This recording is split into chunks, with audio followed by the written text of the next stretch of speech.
Good afternoon to the UK column audience, wherever you are in the world. Today is a special day. We have a lot of special days in the UK column, but today I'm delighted to have a lady called Debbie Richards join me. And I met Debbie a couple of weeks ago at a very special event where I'd been asked if I would speak to some ladies. Now, the subject was parental alienation, but I wasn't fully aware of that at the time. I believed that we were going to be talking to ladies that had lost children, principally through social services. And what happened on that very, very interesting day was I was able to learn more about a particular problem around families and children and relationships and social services. But Debbie was one of the ladies present who was there in order really to help the ladies. So Debbie, welcome to the UK column studio. Thank you, Brian. And you've brought some really wonderful weather. You can come again because it's absolutely glorious here in Plymouth. Now, coming to the studio, we actually had quite a chat. Yes. And that was very good because there was a lot of background stuff that you've never discussed with me before. But I'd like to start off with that day in Reading when we were there with the 24 mums. And those ladies all lost children. There was a lot of very powerful emotion in the room. And also there were ladies there that was the first time they'd ever been with a group. Yes. And emotions were running high. And in the first hour, Gemma from the UK column and myself sat outside while you attempted to calm things down and help the ladies. So my first question to you is, you're in a role here trying to help these ladies. How did you get into that role, that support role? Well, interestingly, I am an alienated parent. I started divorce proceedings in December 2005 and very quickly found myself being very isolated from my daughter, literally almost within 24 hours of asking for the divorce. And I had hoped that he would be, I'd like to say grown up, but that wasn't what happened. It suddenly became like an all-out war.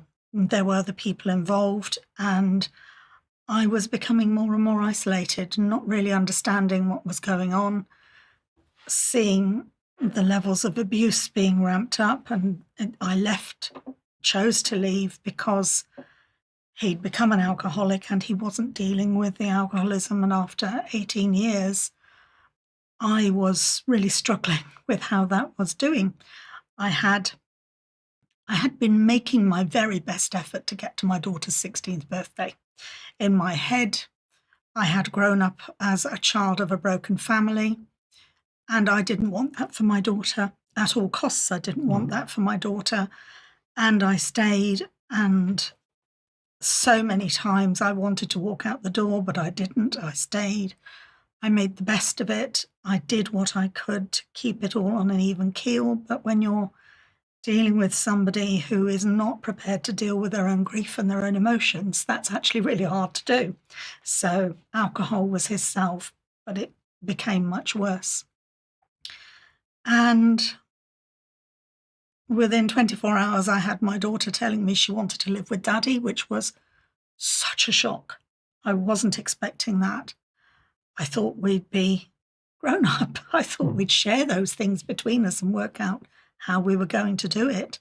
I was very naive, very naive. I was 42 years old thinking, okay, I've got time to start again and get myself on an even keel. And it didn't happen like that. But you were expecting that, okay, the relationship had failed, but you were still going to have contact with children. And exactly that. I thought we were going to have a good relationship about how we looked after our daughter.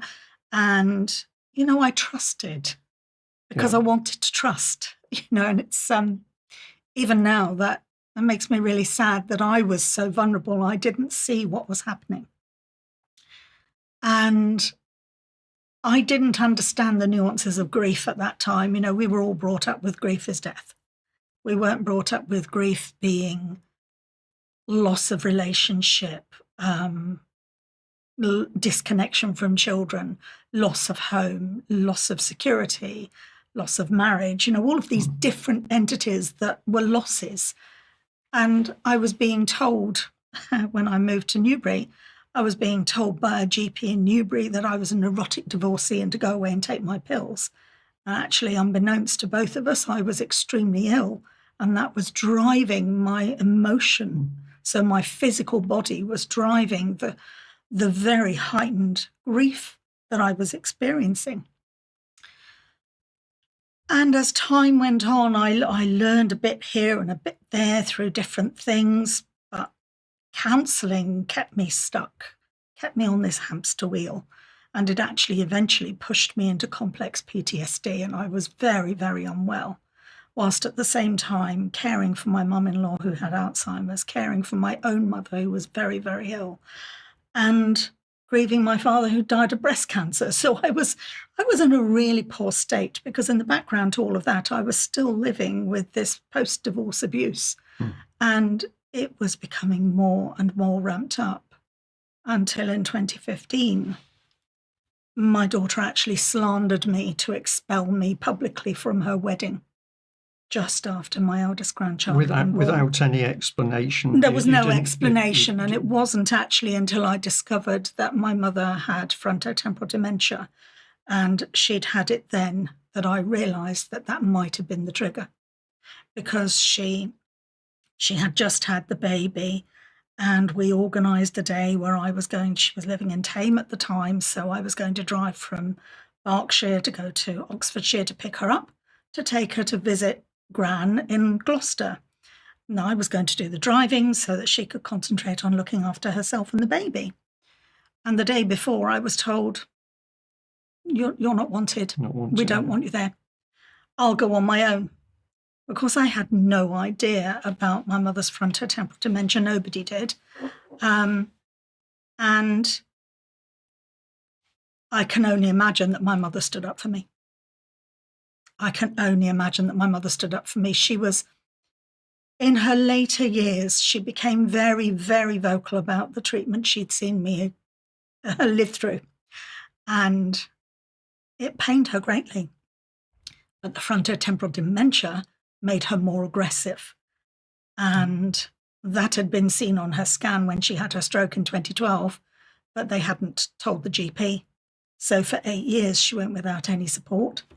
Right. And of course, none of us knew. But this anger that was coming out in her, of course, I can only imagine that she stood up for her daughter. Yeah. And my daughter didn't like it. So instead of having a conversation with me about it, I was literally cut off. And within a few days of that was this slander. And I was so shocked. I was running a different business then. I walked to the front door. My phone went absolutely nuts picking up the house Wi-Fi. And by the time I got indoors, I had over 150 messages on my phone from all kinds of, areas through social media, with everybody wondering if I was okay, because I obviously hadn't seen this while I'd been working during the day. So how had they become aware? It was all over Facebook. Oh, I see. Right. It was done on Facebook. It was done very purposefully. Right. And when I sat in the evening, as I got in the door and I was looking at these messages, "Are you okay? Are you okay?" I just, what the hell's happened? So this is essentially a character assassination. It was a huge character assassination. Targeted against you and Very put out much. over Facebook to destroy you. Absolutely. Amongst not only friends, but acquaintances and anybody who knew you. Yes, absolutely. And it was done very, very swiftly and very, very publicly. And at that time we had limited contact. So she knew that I didn't look at things like that during the day, except to do with business. I did not look at Facebook during the day. I only looked at it in the evening. So she knew it was going to be a little while before I saw it. And the really strange thing is, I had noticed odd things being said on Facebook. And it's such a powerful place to cause people damage, I had noticed odd things being written on Facebook that seemed so cryptic. And I kept saying to my partner, Simon, something's brewing, but I don't know what. And in his naivety, he said to me more than once, "Oh, don't be daft. She's just being Emma. She's just being your daughter. She's just having her kickbacks." But I had this real unease in the pit of my stomach, and I knew something was brewing. And when I looked at that, I just sat with my jaw on the floor. And then I got a pencil and paper, and I wrote down the 30 names of the people who I didn't know that were all being absolutely vile about me, really vile about me. And I wrote all their names down, and then one by one, I blocked them all. Yeah. And they're still on my block list now. And is it right you haven't had contact with your daughter since then? No, I had paid for various things for the wedding, but being expelled from the wedding was interesting. I found out later that she had a whole group of the male members of mainly his family on a bit of a warpath, ready just in case I turned up at the hotel. She'd continued to extend the invitation to my partner and to my youngest brother. Yeah, so that's divisive, isn't it? Very divisive, And my partner just said, "No, sorry, if you're not going to welcome your mother, then I'm not going to be there. I'm not going to come and celebrate your day when you can't even be respectful to your mother." Debbie, when this is happening, are you? Well, you've got a partner, but are you still on your own, or have you started to make contact with other women at that stage? At that point, actually, so that was 2015, and I would say I joined Facebook in 2007. I spoke occasionally about what I was experiencing over the time, and in 2008, I wrote something, and it was just after I sort of settled in with Simon. And I wrote something, and about half a dozen other people went, "Me too." And then I sat there a little bit and thought, "Oh, help."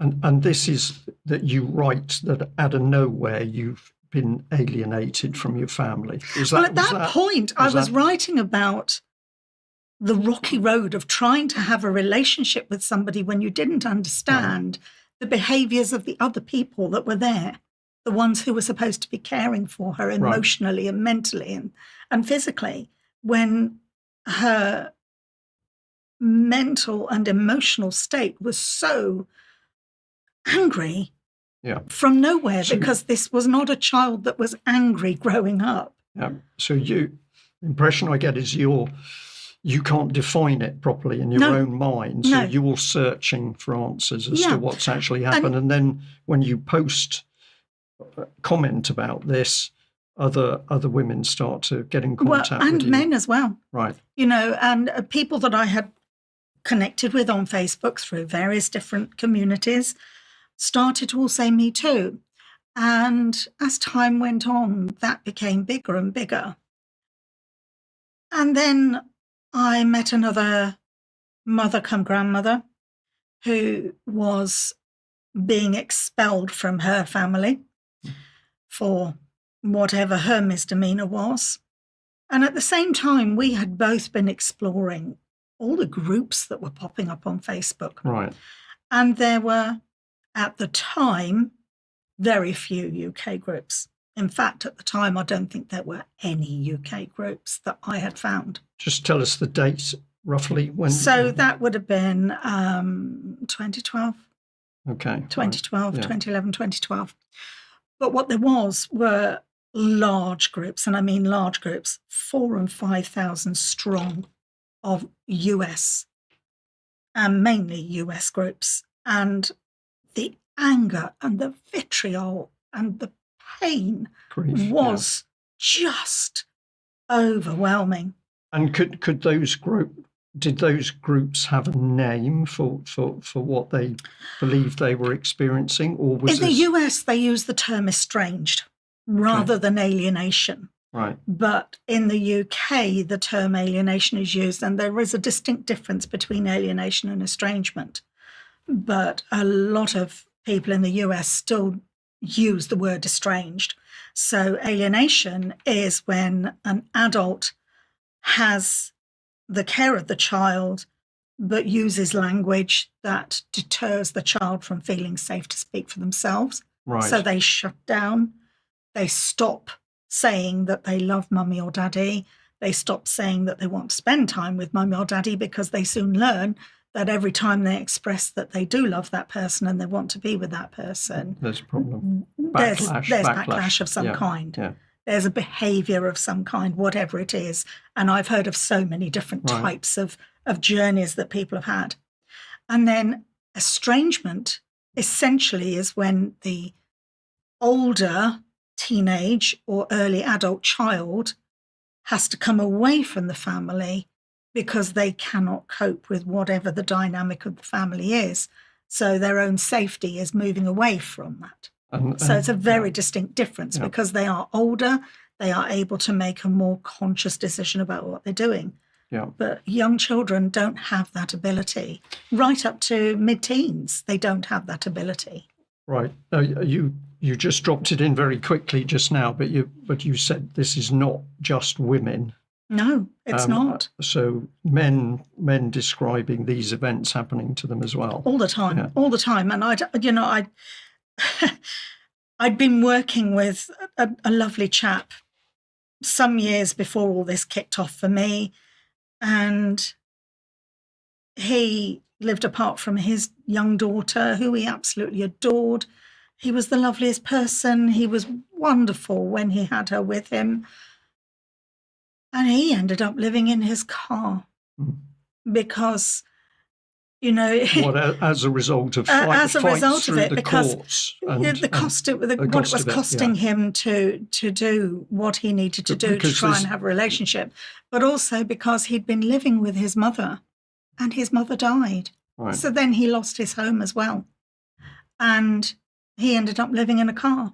And I knew at that point that something bigger was going on, but I didn't understand what it was, because he wasn't the only father I knew that had lived in their car. Right. And when I was forced out of my home, I sofa surfed for 3 weeks, and I was fully envisioning that I may have to live in my car, because I was wondering how on earth I was going to find myself somewhere to live. So you are painting a very clear picture of the stress and the anxiety around this. You discover groups in America, but there's none here. Well, you said there was a couple. There were a couple, but at that point, were they? No, not really, because were they all organised, or were they loose groups? They were loose groups. They were loose groups. There was a lot of anger, a lot of vitriol, a lot of it's somebody else's fault, and the word narcissistic and narcissism and narcissist kept popping up, but not as much as it is now used, and I really railed away from that, because that's a clinical diagnosis, but people are using the term very loosely without truly understanding what it is. It is a personality disorder, but we are all born with all the traits of personality disorders. It's how we process the experiences we've had that then push our behaviors to become whatever way, whatever label we're going to fall into. And I really hate it. I don't like those labels. They're so dismissive, because they shut down what's actually going on. That there is a lot of grief going on, and people aren't seeing the grief. They're seeing what's happened to them is someone else's fault. Right. Well, this is a really key. That's a really key statement, isn't it? Because you've gently moved across there to a key factor for your work now, which is how do you help people heal? I haven't told the audience yet, but you are the relationship phoenix, and you are there to deal with grief and transition and healing. Now, you've been on quite a journey yourself, which you've been kind enough to share with the audience. So when was it that I can imagine that there was two things going on. There was almost curiosity as you discover more and more groups, and then you are dealing you having more interaction with other women, maybe some men. Mm-hmm. What was the point at which you felt that you needed to go on a journey to? Was it to help yourself heal first, that journey, or did you start to say, well, actually, I know and I understand some things that these people don't, and I can help them? Well, it's really interesting you asked that. So at the back end of 2014, in the October of 2014, this other mother and I, she said she wanted to set up a group in the UK online. Would I be an admin in the group? And I said, yes, that's absolutely fine. I'd really like to do that because I think that would really help us both. You know, we started with 3 people on day 1, and by day 7, we had 1,500 people. And a great deal of them were American, Canadian, Australia, New Zealand, and a few English people. And it just grew and grew and grew. So from 2014 right through to 2019, I helped in that group. I supported that group. I supported a lot of people in that group. I created some incredible friendships that I still have now with people all over the world, which is the greatest gift that's come from this for me, is the connection. A journey where you meet people. Absolutely. That resonates with me because in some ways I've gone on quite a journey over 20 years. And if you look back, you say, yeah, the fact you met such wonderful people, often in adverse circumstances with people under a lot of pressure, but you meet somebody and you think that was a real pleasure to meet them. Yeah. And the thing about the group was it wasn't just a place to moan and groan. It was actually a place to be real, you know, and anybody got any ideas of what I could do with this place in my garden? Yeah. The lovely Helen in Australia. And I just saw something in it and gave my opinion. And it was something that really helped her to focus differently. And one of the things that somebody said to me more than once was, you're very good at seeing both sides. Right. You're very good at bringing balance. Yeah. But I could see that because I was the child of divorced parents. And I had a tough time as a kid growing up because it wasn't just divorce. It was the fact that there were 2 different religions and neither of them were standard religions. Yes. So I was stuck between these 2 different religions as well. And being brought up in a religion that made me do Bible study, made me learn about the Bible, which was wonderful. I learned a lot, and it gave me a different way of looking at faith, other people's faith. But also then my father telling me at 7 years old, because his religion was completely opposite to mine, you shouldn't know that, you're a girl. So at 7, I was completely confused because I'd been learning everything that I'd been learning, and I was so proud of that. You are at 7, you know. And then I've got this person who I looked up to, even though he was not in my life regularly and was very disjointed in my life. You down. He shut me down in an instant, and I didn't know whether I was coming or going. So there were those beliefs that came into my life that I wasn't good enough for things, that, you know, that my knowledge wasn't good enough, that me learning wasn't good enough. Okay, but Debbie, just push a little point that helping people who have been through bad experiences, and a lot of them can be in a bad place. They are, whatever it is, anxious, depressed, or we could put some other labels. Absolutely. But to deal with people like that is itself a heavy emotional load. So you've gone through all the things that you've gone through, and then you are starting to give people who've also been through the mill to support them. How did you deal with that emotional load on yourself? Well, it's so interesting, isn't it? Because I didn't realise at that point, I didn't actually realise until I did my grief training in 2019, that I've been practically doing it since childhood. I didn't realise that. That was a big learning curve. Right. But I also realised that I was able to retain good memories. So I could remember conversations and strings of conversations, different people's things, but I was able to just let it go. And I don't know how I was able to do that. It was just something I was able to do.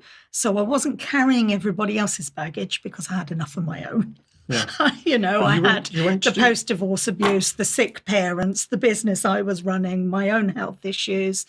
and there was a lot going on. So Mm.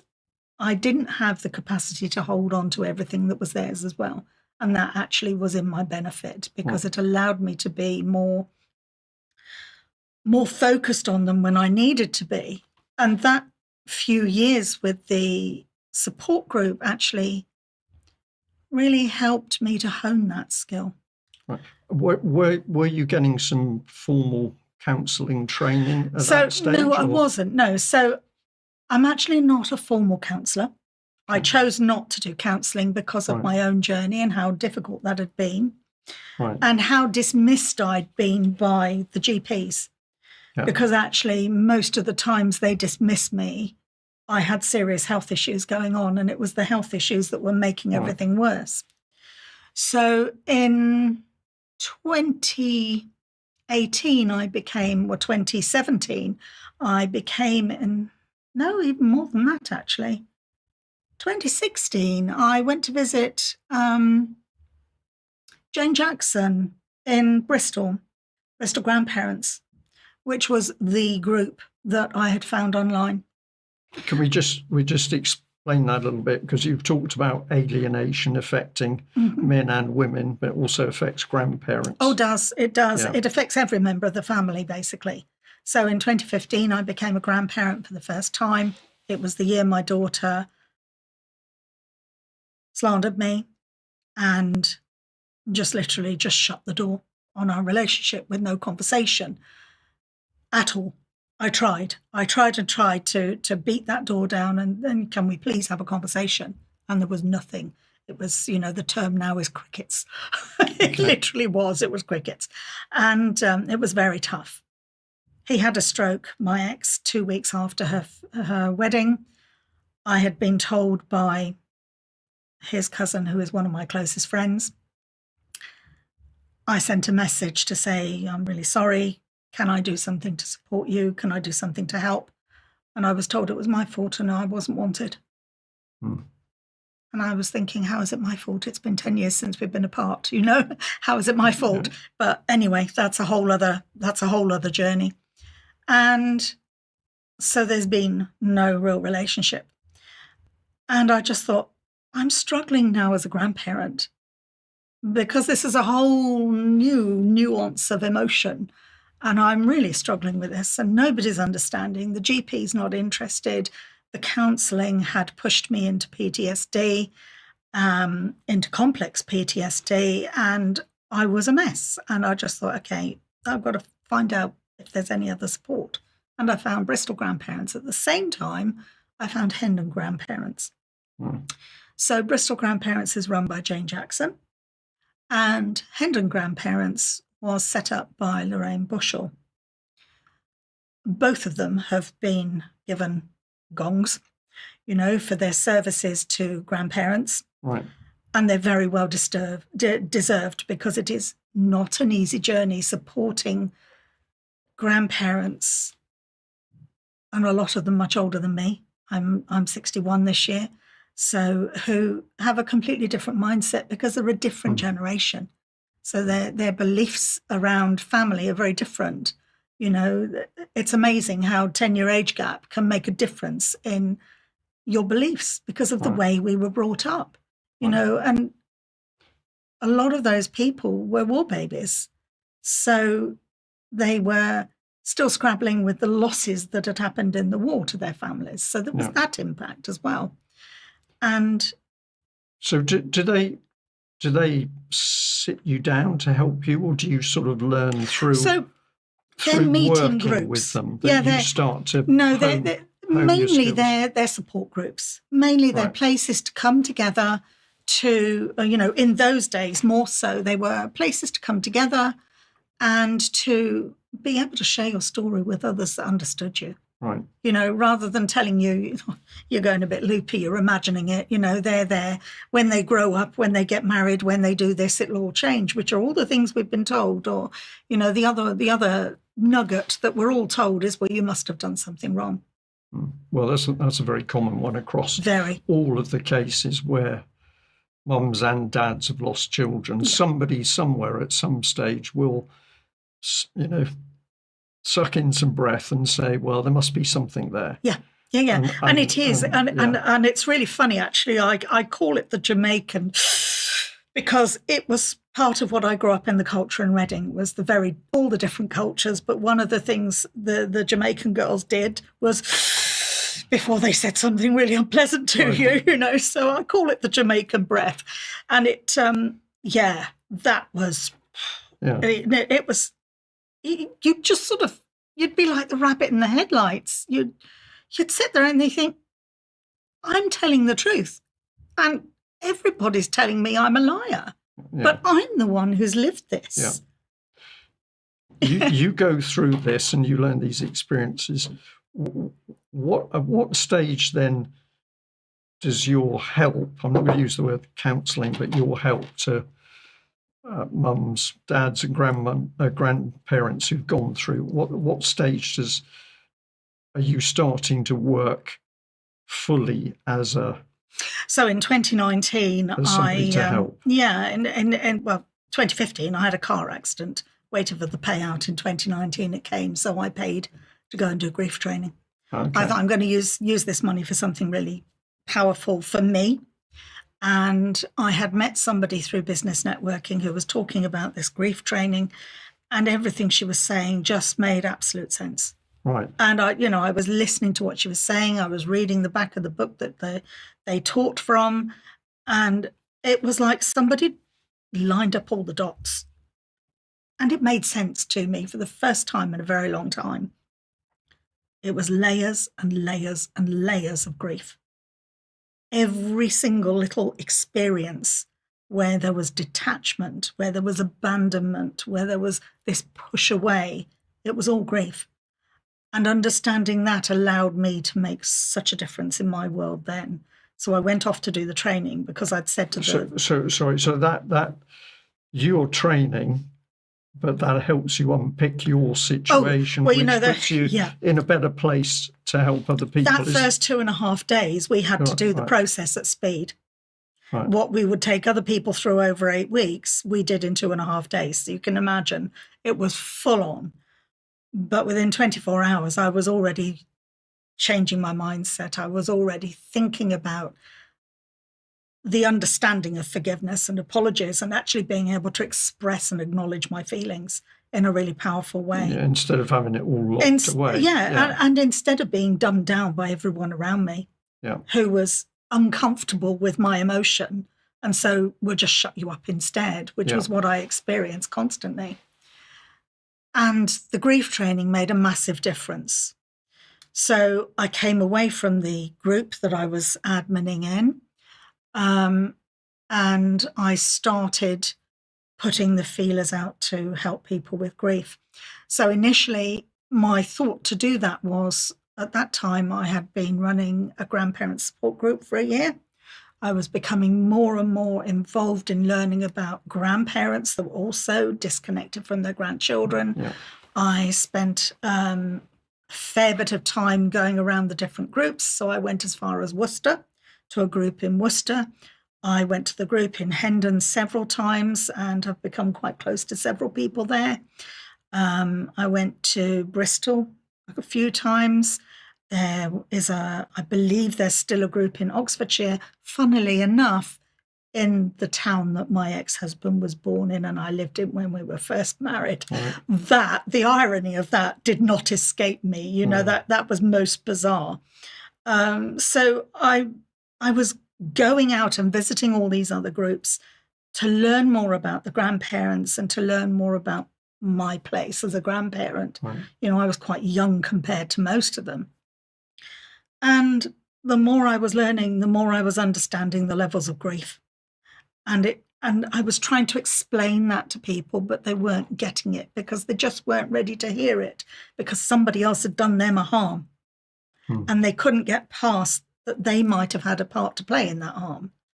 And actually, we all have a part to play in it. It's just how we learn to understand what that part is. Because nobody's going to just turn the door, shut it, and lock it without there being something that you've said or done that's upset them. But if you don't know what that is, then you're in this place you of not can't knowing how to change it. Can't solve the problem. No. So for me, I took the view that I have to do this work for myself. And that's exactly what I did. I did the archetypal dog with a bone, and I sat down and I did the process time and time and time again, and I really immersed myself in it. And doing that allowed me to deal with all the different relationships. The one with my daughter, I had to postpone for quite a long time because every time I got to do it, there was an emotional block and I couldn't do it. And then when I did do it, it was actually the eve of her birthday. And I slept absolutely soundly for the first time in many, many years. And that was huge. Yeah. And that's actually where my emblem for my business came from, in a dream. In saying that to me, what are you describing? Release from being locked into... Yeah. And it's not just the words, it's the visceral emotion. Right. When I physically saw my daughter, I would shake inside and I would use every ounce of energy not to shake outside. The tears were literally brimming in my eyes all the time. And it was the emotion that I used to hold on and hold on. And then the minute she'd gone in that house and I got in the car and we got round the corner, I could not have driven home from where she was in Oxfordshire to Berkshire. I couldn't do it. My partner had to come with me because the release of emotion when she wasn't visible to me anymore was like somebody was literally opening a volcano up. It just came out. Every emotion, the tears, the sobbing, the gasping for breath, the holding my chest because it hurt so much, and physically rocking in the seat in the car because I didn't know what to do with myself. And it was an hour's drive from there back to Newbury, and I cried for the whole hour. Yeah. But the visceral, physical emotion was overwhelming. Now, what comes into my mind, Debbie, is as you tell that story, is coming back to the Friday event, because in the morning, when in quite a small room, 24 ladies in quite a small room, a lot of emotions there, and at particular points when some of the women were speaking themselves, some of the women could not cope with that, and they broke down and started crying, and some of them wanted to go out of the room or were encouraged to go out of the room where it could be quiet. So I sat there and I witnessed that from outside, because initially I was outside the room and the door would open. And then later when I was inside the room and I saw the reaction of some of those women to other women simply standing up and telling their story. And that was too much for them. And at the end of the day, after the meeting had finished, I sat out in the foyer area of the hotel. There were three of us, and we had a glass of wine together. And while we were there, one of the he's one of the hotel staff who'd been behind the reception desk, said very nicely, "What were you doing to the women in that room?"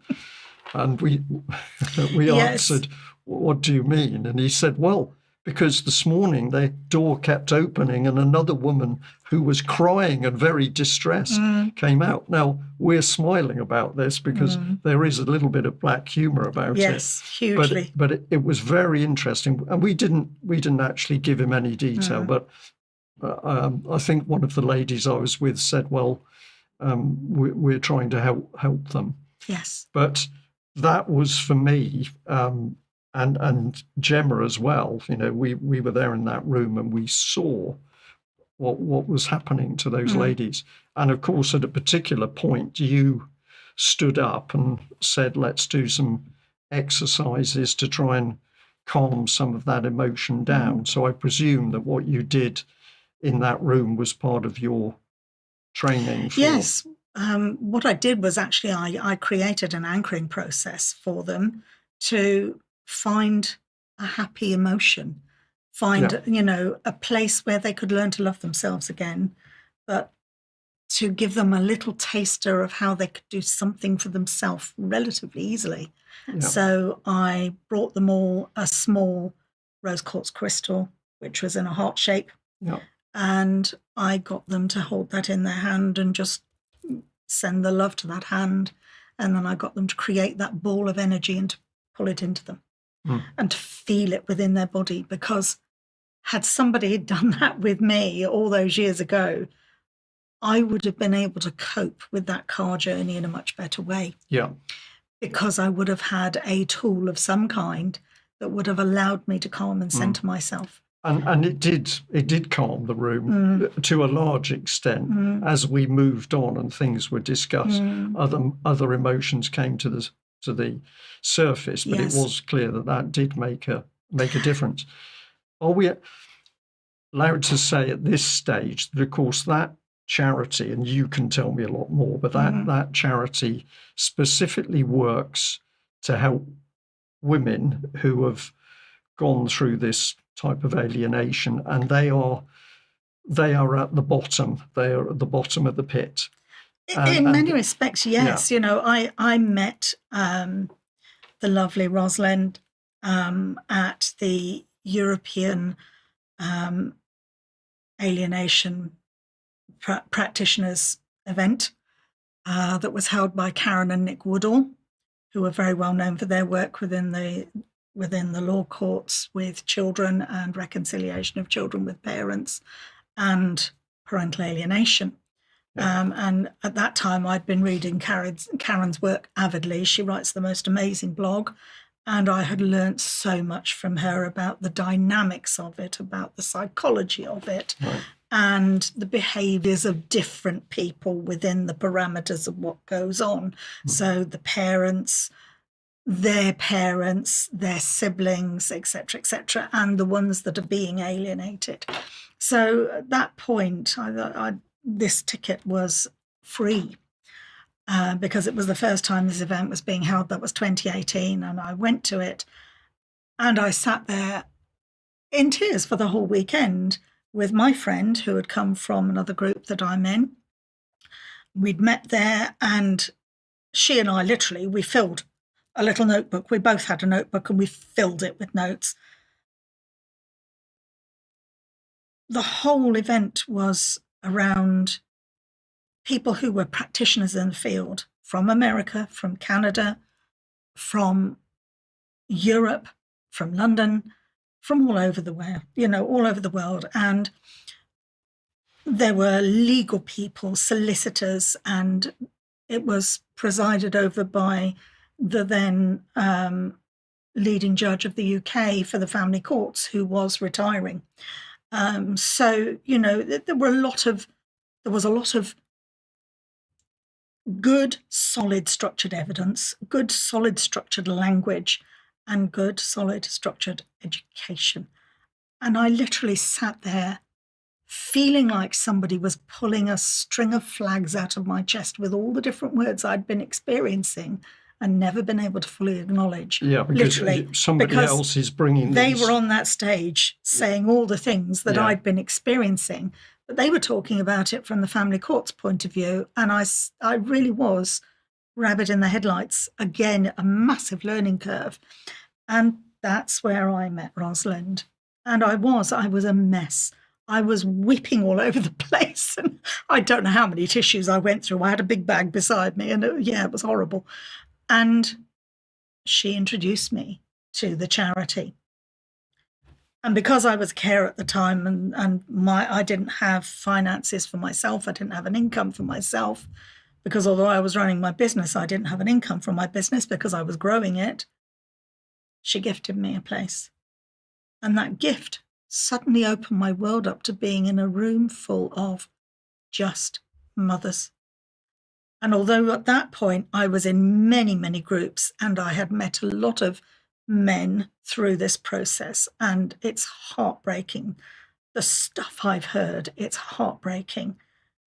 But this was another level. And it was where I suddenly realized that women are being expelled from their children's lives for no good reason than the man needs his standing. A lot of the women had wealthy husbands. A great deal of them were Spanish, Portuguese, French, so they were trophy wives, if you like, until the marriage was no good to the man anymore. And then they were on the heap. And so I was beginning then to really look deeper and understand more about the nuances of what was going on. When I first became alienated and through all these people that I connected to, I was beginning to learn the figures. So when I first became alienated, the figure of women being alienated from their children was being quoted at 17% of the population as opposed to the men. So you think that's quite a tiny figure. Okay. By the time I'd got into it and it had come to 2019 and I had delved deeper and deeper and deeper, what I was learning was that figure was near 34, 35%. It's huge. It's huge. Just qualify that 35% of women being expelled from their children's lives. So, and since then, since 2019. Just pin this down, Debbie. So out of the total statistic about people being alienated, 35% are women. Yeah. And I was just thinking, it feels bigger than that. I know more women. If we were to sit down and really do a study on this, I know more women than 35%. Right, forgive me for just pushing it. I just want to be that's really fine. clear in my head. So how many mothers are we talking about that you think are alienated? Do you estimate that are alienated? I estimate it's probably nearer 45, nearly 50%. I would say that it's actually 50-50. And the reason I say it is because there are lots and lots of us that didn't get to go through the courts.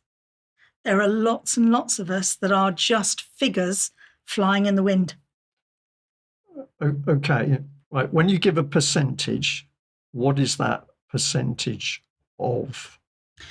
Well, when you say 100%, that's the round figure, isn't it? So we're always quoted, and you see it a lot. In a lot of the groups, there are a lot of men that have had really horrific experiences.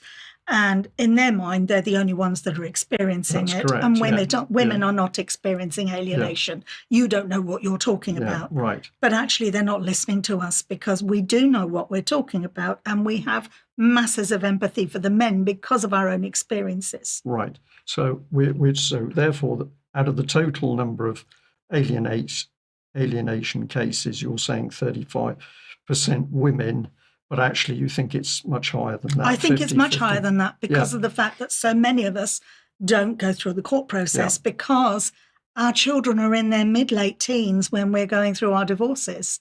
Yeah. So then this is when these behaviours are ramping up and there's nobody there to protect our relationship with our children because in the court's eyes, they're deemed to be too old and able to speak for themselves, which is complete bunkum because the prefrontal cortex has been talked about as not being fully formed for many years when you're 25, 26. But in recent years, scientific knowledge has actually told us, I think it was a couple of years ago, that it's actually nearer 30 and 31. So how on earth can a 14, 15-year-old make a really conscious decision about how they want to move forward? Well, which is where the term alienation sits beautifully, because that's when they are at their most malleable. Yes, and this whole thing stems around the manipulation of people and children. Yes. You go to that event and you've got a judge there, and now you've gone from just looking at problems to do with alienation, parental alienation. You're now seeing a whole raft of other problems around how parental alienation relates and interacts with the court system, how social services get involved, Kafkas comes in. So I'm trying to put myself in your shoes, but that meeting suddenly takes you from looking at one specific area to saying, wow, actually there's a whole raft of things happening. Yeah, it's much bigger. And it really opened my eyes. That 48 hours was a huge step forward. And of course, that was the year before I'd done the grief training. Right. So at that point, I did a brain and trauma training to try and understand about not just the trauma I had been experiencing, but how I could help the grandparents that I'd set up the group for. But also, at that point, I had become involved with the Hendon Grandparents group more, with the lobbying that Lorraine was doing in Parliament. Right. And I fully supported her in that, because at that point, I felt we needed to have our voices heard.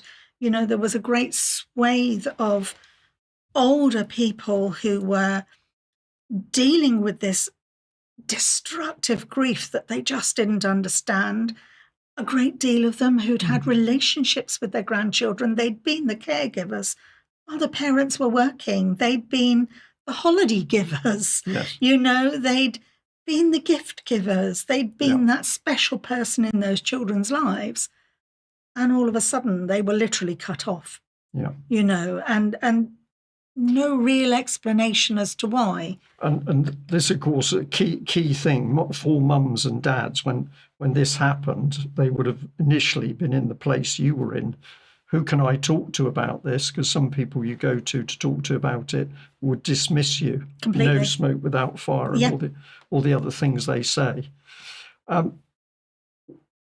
The groups are expanding in UK. You've got involved with some particular ones that you think are doing good work. Who else was paying attention? The judges paying attention, apparently. And and this is interesting. So his terminology was that family judges are not educated properly. They're not educated enough. And to be quite frank, they're still not educated enough. I'm still hearing real horror stories about how judges are literally guiding CAFCAS and social services to behave in ways that are not expected because it suits the judge narrative. And that's really destructive. Right, that's a pretty interesting statement that a senior judge describes fellow judges in the family law division as being uneducated. Yeah, he said there was not enough education. There needed to be more. He said uneducated, we might say ignorant. Well, exactly that. You know, there are a few gems. I've heard some extraordinary stories of amazing judges who have seen through the journey that these parents are going through and have seen through the stories that have been made up about them and the tactics that have been used against them. But they are so few and far between. They are literal diamonds in a coal mine. Yes. You know, a sprinkle of diamonds in a very dark coal mine. So something which have seen for myself and I've heard from parents in dealing with child protection cases is that they get a good judge and that judge starts to do the right thing, and the next thing is they turn up in court and there's a completely different judge who then does what they regard as malicious things. Mm-hmm. And that judge then has the power to say, well, I'm going to keep this case to myself. Yes. And every time that they go into court, they are faced with this one individual who... Yes. And of course, the other side of that is that the judge has the power to instruct or destruct the social worker. Yes. So a social worker that is actually doing their job and is standing up for the mother and standing up for the child and saying there is parental alienation suddenly is off the case. Yes. And then you end up with this cycle of another social worker and another social worker. And so the whole story becomes more and more disjointed. And the mother becomes more and more disjointed because she is literally, as I found myself doing so many times, telling her story again and again and again. And it becomes draining. It's draining, utterly draining. It's literally like somebody is pulling your heart out of your chest every single time you speak. This is very interesting because we're now into the area of the family courts, which is a key part of the stories that come to me because some dads. I'm going to try and boost the number of dads because I know they're out there, but That was a principally massive number. dealing with mums who have lost children through the family courts. And they described to me a template in how things are done. So false allegations are made against them. Experts who are brought in who make damning judgments, psychological report where that psychologist has never met the mother. Yes. Is a common one. Yes. And then never met the father. Indeed. and at the end of the day, a mother often then trying to finance what she's doing herself, but very quickly they run out of money, and then the legal firms are operating on what do you call legal it? aid? Legal aid, which is almost non-existent. So unless you have a false allegation that's talking about there was some kind of abuse or violence, then you can't get legal aid. Yeah. You know, it's a real circus. And we have a local authority that can use its own legal teams to help prosecute that case. Yes. So in many of the cases, the mum or the dad is faced with their own local taxes being used to fund the legal teams that are operating against them. Because you've not just got the parents, you then end up with the children having their guardian. Yes. Yeah. And they have their own solicitor. Yeah. And they're acting for them separately to the parents. So but they're in the thrall of the parent that's doing the alienating. Yes, but we can say that the business of they say that the court is there to protect the child. It's a secret court in order to protect the child. Everything is about protecting the child, but actually, what the process does, to my mind, is starts to alienate the child. Oh, completely. Yeah, because it's not just the process; it's the time. You know, if a false allegation's made, that's 6 months immediately that you lose any contact with your child. But that can be extended and extended as and it extended. As it is. And then COVID came along and caused absolute chaos through the court system, you know, so they had to scrabble around and get themselves back on their feet sharpish, but that also extended and extended and extended. So it left children in a very vulnerable place where they were there with that person in their ear. Now, I hear it from my clients. He's told them that I'm making him sell the house. He's told them that I'm not paying maintenance and that's why they can't do their after school stuff. He's told them I'm not paying XXX, so he can't afford to buy them their treats. They can't afford to go on the school trips. They can't afford to have the clothes they want because she's not paying. Wow, that's the same story that the men have been hearing for years and years and years. Yeah. You know, their children have been hearing the same thing. Your father's not paying, your father's not doing. And they have been physically shown the court documents. Now, that is not protecting the children. No. In fact, it goes against the rules of the court. It goes against everything the judges, the social workers, CAFCAS, all tell them. But those children are still seeing the court documents. Yeah.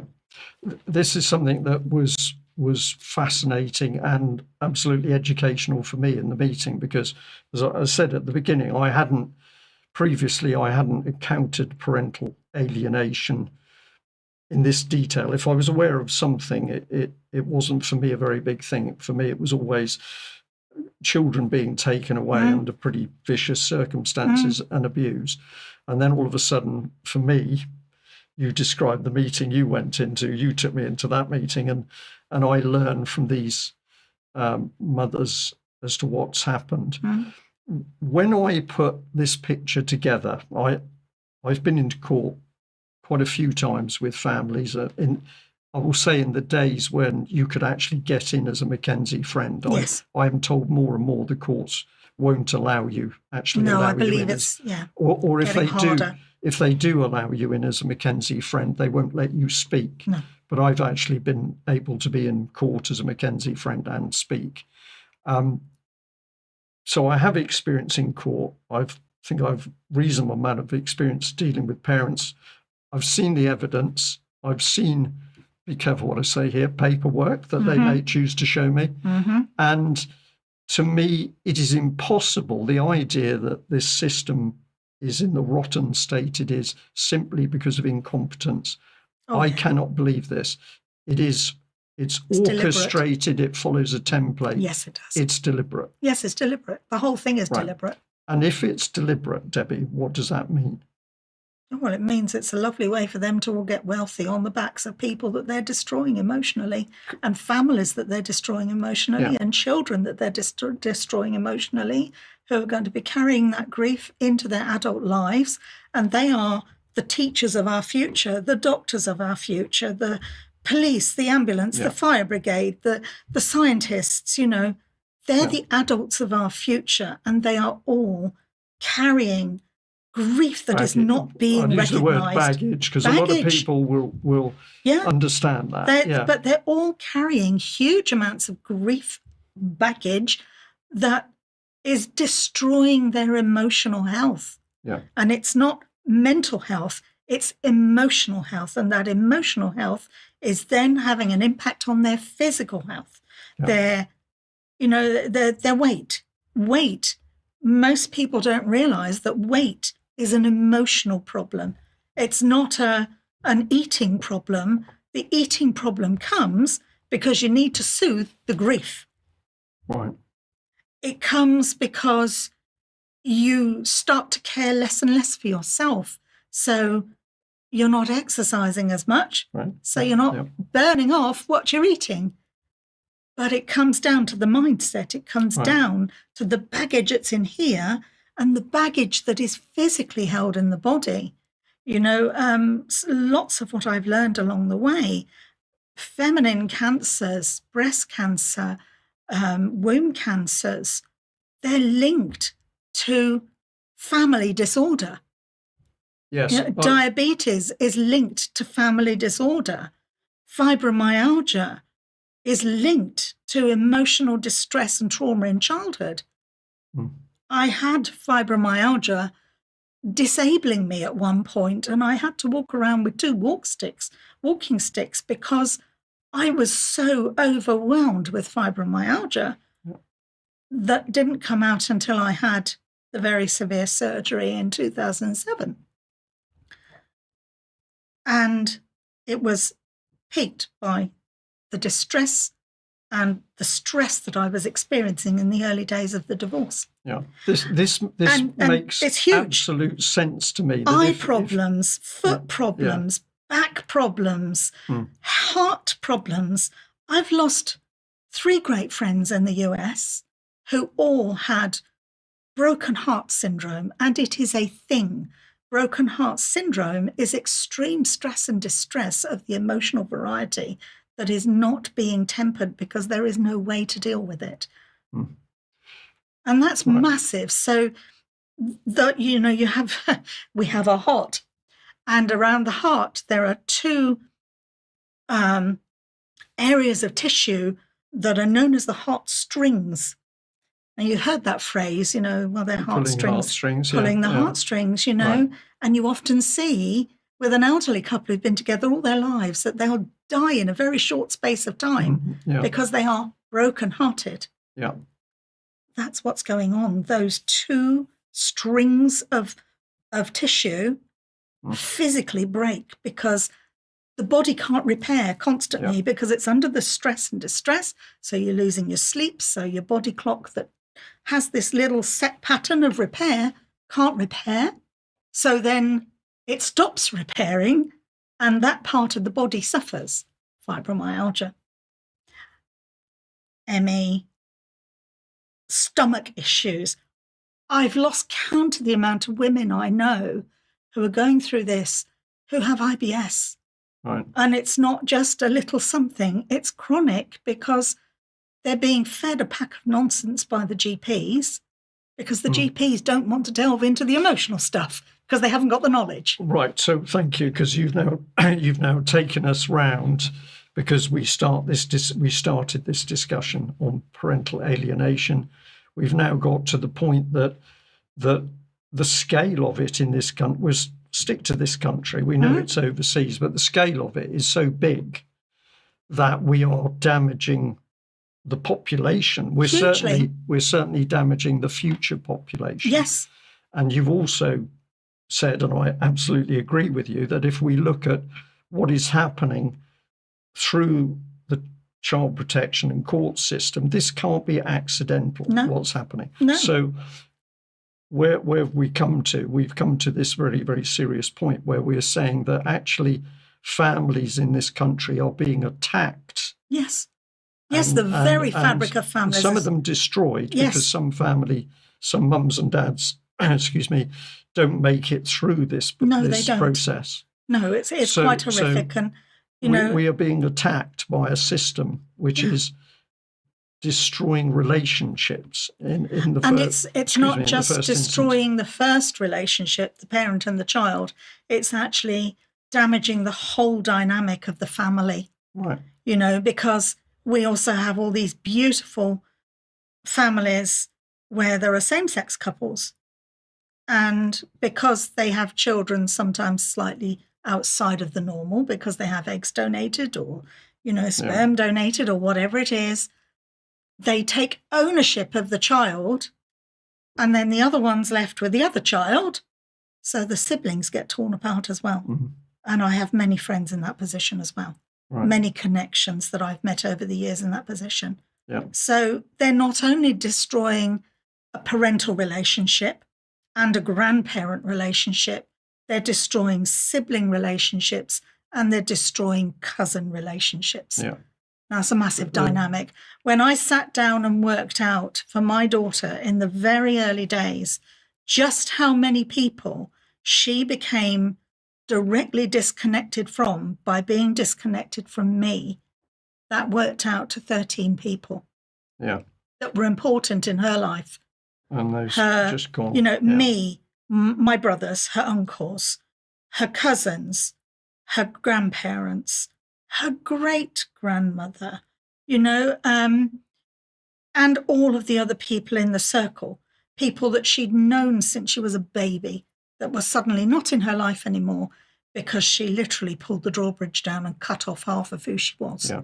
So if you put a child in that emotional place where they literally have to shut down half of who they are, they stop functioning. Because half of who they are has been put into a box. And many from my side, dealing with the more social service orientated cases, that's absolutely what mums are saying. Mm-hmm. They witness the child shut down until the child is different. My daughter turned overnight. It was shocking. My daughter and I always thought we had an incredibly close relationship, but a lot of my friends were, she's my friend. And I felt it was really important to actually be the mother. Yeah. Especially when my own mother had done her darndest, but she'd had a tough journey being a mum. And I had felt that loss, and I didn't want my daughter to feel that loss. So I had tried to keep that boundary of mother-daughter. But I soon realised in those early months that every other adult that was on her side, on the ex-husband's side of the table, were determined to destroy that relationship. And it started within 24 hours of me asking for the divorce. Yeah. Because we had a really happy relationship. We did a lot of things together. He liked to go off and do his fishing, so I would take her to do things on my own. We would do things together. He never wanted to come down to my brother in Paynton to have holidays, so she and I would go on our own to Uncle Andy's house and spend a week at the seaside with Uncle Andy and his wife, and we'd have a wonderful time, and it was, I did my best to keep her connected to her grandparents because I didn't have that in my life. I only had half my family. So all this goes. And then literally overnight, she became, the only way I could describe it was she became viperous. I want to move on from here, but can I just say on this that I'm not trained in psychology, and perhaps I understand a bit through life, but it does seem to me that children are being manipulated. Hugely. When they come into contact, it might be the one parent, but very soon there's a team of people around that parent. Yes. And that psychological manipulation increases, it intensifies. Yes.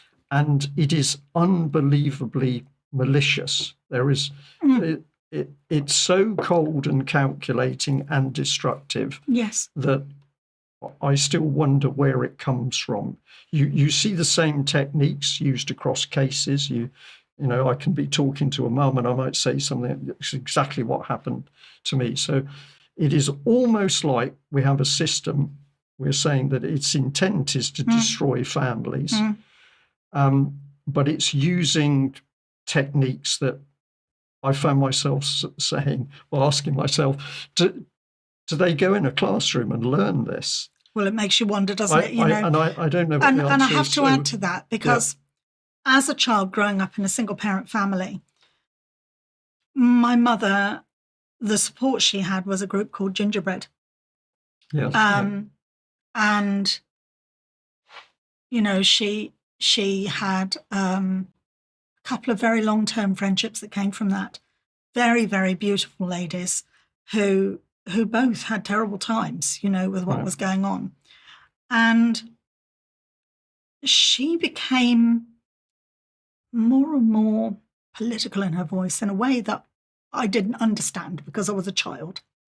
I just didn't understand. But one of the things my mother said constantly, and this is from the early 70s, you know, we were taken away from my father because of what was happening in 1969. So there weren't, you know, we were taken away in the March, and the Chiswick Women's Refuge didn't start until the November. So, you know, there was nowhere to go. I'll just throw this in and you answer as you feel comfortable. Are you allowed to mention who your family was connected with? I'm careful about it, but I didn't find out until my mother was dying that my father worked for the Cray twins. So my mother was absolutely terrified.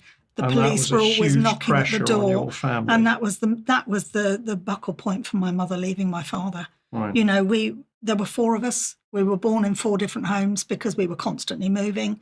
She had a miscarriage between the first 2 boys, so she had me, 1 miscarriage, and then 2 others. She was terrified. She had a terrible, terrible time. As each one of us was born, he took the family allowance book. He took control of the money. He lived on steaks. We didn't. We lived on scraps. I didn't understand why my mother hated cooking when I was a child. And as soon as I was able to cook, she gave it to me. It was my job. Yeah. You know, Interesting. It was my job. Interesting. You know, as soon as she was able to give that job away, she did, because she hated cooking. Yeah. And it's because she'd been forced to try and feed 4 toddlers and babies with the rubbish, with the scraps, you know, and she did not feel capable enough to do that. Debbie, you are here in front of the camera with me, and I am absolutely delighted that you, I'm going to say, had the courage to come down to the studio to do this.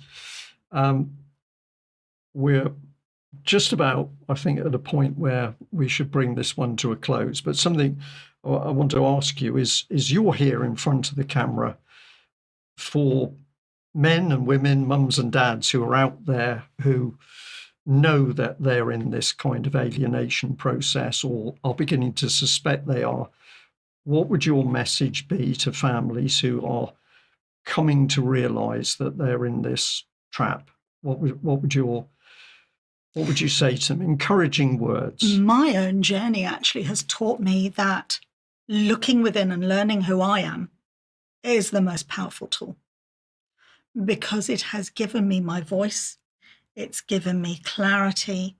It's taken away the physical emotions that were, it was like being put in a ringer, you know? Right. So as I started to deal with my emotions, as I started to deal with all the different levels of things I was experiencing and acknowledging them, and I was learning who I was underneath, you know, and what had made me stay in that abusive relationship and how I'd dealt badly in some situations with what I'd been living with because I didn't know any different. That that big turnaround of acknowledging and then learning how to forgive. And it's people go, oh, forgiveness. But no, it's actually how we forgive ourselves for staying in those positions, how we forgive ourselves for not understanding that our own things were holding us there. So we're carrying baggage that isn't ours. Yeah. And when we can forgive and apologize to ourselves for that, we can let go of it. And it's like the sun coming out.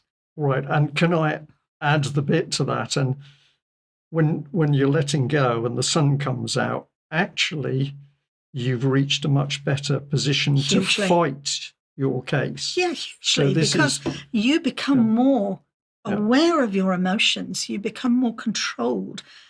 You become able to speak without crying. For me, that was a biggie for a very long time. I'd sit here and the tears would be pouring down. Yeah. And I'd say, I'm sorry, I can't help the waterfall. That was my constant phrase. I can't help the waterfall. Yeah. But all of a sudden, one day, the waterfall stopped. Right. And I suddenly realized that if I kept on doing this inner work and looking after me, it brings me to my why, which is, I have grandchildren. I don't know how many now. I know I had 2 granddaughters. Yeah. I don't know if there are any more. I do know that I'm all over the internet because I've built my social media up all this time. They're going to find me one day. Right. Excellent. They might knock on the door. Yeah. What's the point in me being that broken, damaged person? Right. I need to be that healthy, balanced, vibrant person, so that I can help them to process what they're going to learn. Yeah. Because I'm not going to sit there and say, it's all your mother's fault, because it isn't her fault. She was a child. It's actually the adults that involved themselves in that and damaged her. And she doesn't understand how much she was coerced and manipulated. But I want them to know that they can still have a relationship with her and that they can do it healthily and understand the grief they're going to be experiencing at the disconnection we've experienced. Yes. And that's a big why for me. And it should be the why for all of us, that we fix our own things to bring us into a space of clarity and emotional strength where we can support our children and our grandchildren to have better reconnection later on down the line. Yeah. It's not going to happen for everyone. I can't wave a magic wand and say, come and do your work with me because I'll make it all better, because that's not what it's about. It's about finding us within all this grief. Yeah, and that was very clear on that very special Friday. So this is a really good point to end on. People who are out there looking in at us, I know that you are very keen to help people come forward and to not only heal, but start to be active and make a difference. I'm going to say, and you'll know why I'm going to say this, I am very, very keen for more and more people to come forward because they're the evidence that there's a problem. That's one thing. And the other thing is that when enough people come forward, we can solve the problem. Yeah. So I am absolutely hoping that this interview will be another one where people are going to see it and think, yes, I need to do something.